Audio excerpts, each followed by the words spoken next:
Hey guys WhatsApp, আজকের এই ভিডিওতে আমরা কথা বলবো মালা চন্দন গানটাকে নিয়ে, যেটা এসছে আমার বস সিনেমা থেকে, উইন্ডোজ প্রোডাকশনে আমার বস সিনেমা, এবং যেখানে আমরা দেখতে পাবো রাখি গুলজারকে অভিনয় করতে, এবং এই সিনেমা ডিরেক্ট করছেন শিবপ্রসাদ নন্দিতা, এবং এই সিনেমার মধ্যে শিবপ্রসাদকে আমরা অভিনয় করতে দেখতে পাবো, যিনি আমার মনে হয় বর্তমান বাংলা ইন্ডাস্ট্রির অন্যতম সেরা একটা স্তম্ভ।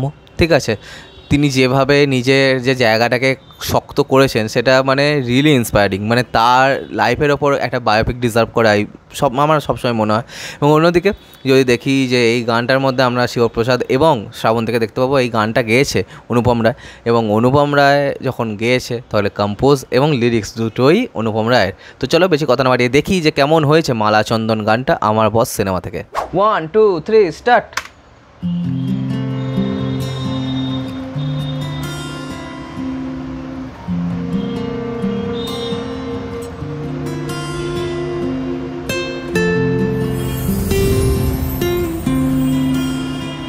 শ্রাবন্তীকে ভালো লাগছে,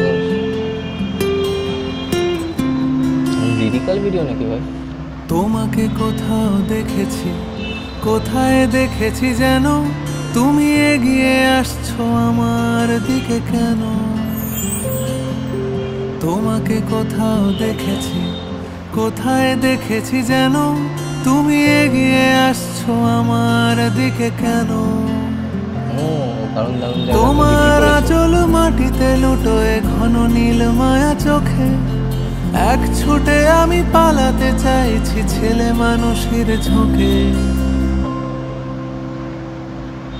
মালা চন্দনে বেদনা, মালা চন্দনে বেদনা, মালা চন্দনে বেদনা আমাকে।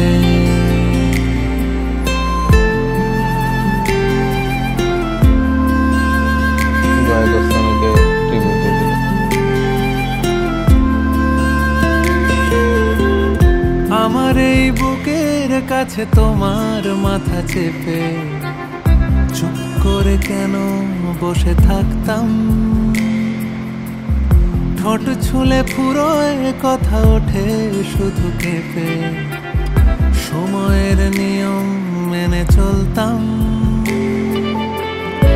এখন এই মুখোমুখি সন্ধে নামার অল্প দেরি, তুমি কেন বোঝো না, তুমি কেন বোঝো না? মালা চন্দনে বেদনা, মালা চন্দনে বেদনা, মালা চন্দনে বেদনা আমাকে।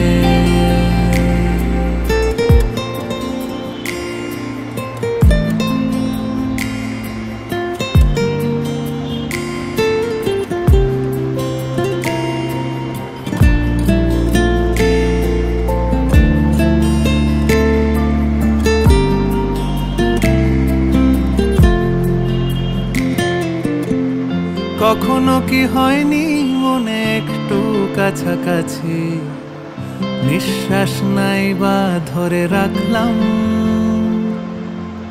তুমিও তো জানো গো সে কল বেঁধে বাঁচি, হয়তো এভাবে ভালো থাকতাম। তুমি এত প্রশ্ন করো, ভয় লাগে আমার এবার, তুমি কেন বোঝো না,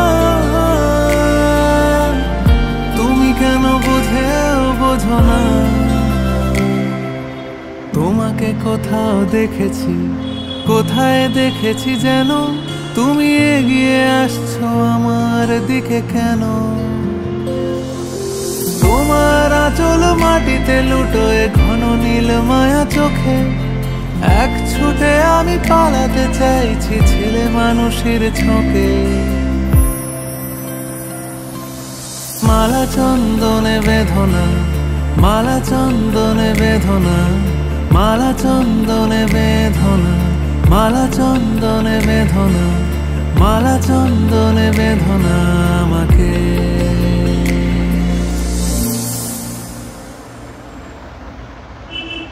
তোমাকে কোথাও দেখেছি, কোথায় দেখেছি যেন, তুমি এগিয়ে আসছো আমার দিকে কেন?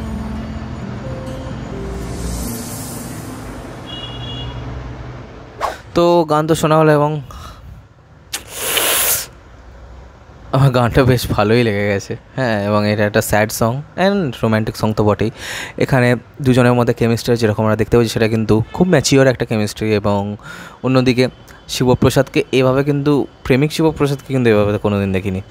তো it's a new thing for audience. এবং অন্যদিকে অ্যাক্সিডেন্টে শিবপ্রসাদের যেমন ইয়ে ছিল, আমি বারবার শিবপ্রসাদের কথা বললেই অ্যাক্সিডেন্টের কথা আমার মুখে চলেই আসে। কারণ কি আমার মনে হয় that's the most underrated work of Shivprasad Mukherjee and Nandita Roy also. কারণ কি তারা দুজন যেভাবে ওই কাজটাকে ভালোবেসেছিলেন সেটা কিন্তু অন্য কোনো ডিরেক্টর আমার মনে হয় যে বাসবেন বলে এর আগে। তো এই গানটা আমার কিন্তু খুবই ভালো লেগেছে এবং অনুপম রায় যেভাবে গেয়েছেন সেগুলো খুব ভালো, এবং যেভাবে অ্যারেঞ্জমেন্টটা করা হয়েছে সেটাও কিন্তু খুবই কুল। বেশ কিছু স্পেশাল জায়গায় কিন্তু ডিটি করে দেওয়া হয়েছে, সেটা কিন্তু বেশ ভালো হয়েছে। এবং অন্যদিকে আমি যদি বলি যে এখানে শ্রাবন্তী এবং শিবপ্রসাদকে কিন্তু দেখে বেশ ভালো লাগছে, ঠিক আছে। এভাবে কিন্তু কোনো দিন তাদেরকে দেখা যায়নি একসাথে কীরকম পেয়ারটা হবে সেটাও একটু চিন্তাভাবনার বিষয় ছিল। তবে এখানে আমরা গানটা দেখে যেরকম বুঝতে পারছি যে এদের দুজনের মধ্যে যে রিলেশনটা ছিল সেটা কিন্তু এখন আর নেই, এবং সেটা প্রায় না থাকারই দিকে চলে গেছে, ঠিক আছে। এবং দুজনের জীবনে অগ্রসর হয়ে গেছে এবং দুজনের মধ্যে কিন্তু খুবই কমপ্লেক্সিটি বেড়ে গেছে।